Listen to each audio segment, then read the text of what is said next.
Hafla ya leo ilikuwa katika ratiba yetu ya kila mwaka, na ni hafla ya kugawa zawadi ya Idi. Kwa maana kila mwaka unapoingia mwezi mtukufu wa Ramadhan, mwishoni pale tunaposogea karibu na siku ya Idi, basi huwa tunaandaa zawadi hii ya Idi kwa ajili ya watu, ili sawa na mafundisho ya tukufu tuweze kusherehekea Idi kwa pamoja bila ya ubaguzi wowote.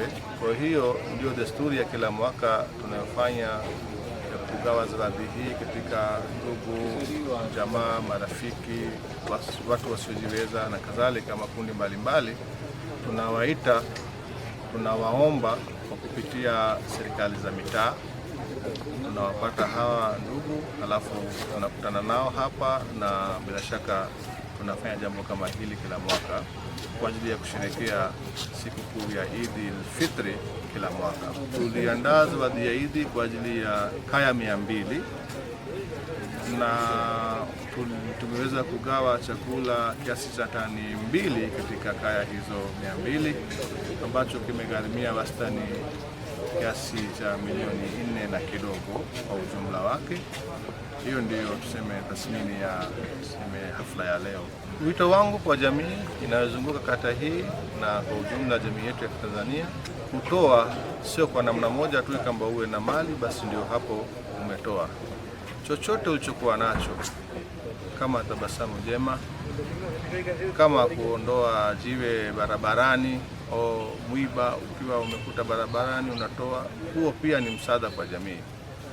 Na kwa ujumla kama kuwasaidia ndugu wasiojiweza, mimi niseme msaada hauanzi ukiwa na malaki, bali ukiwa na hata kidogo, shilingi 500 ukimnunulia mtu nusu kilo ya unga, pengine kwake ni jambo kubwa sana.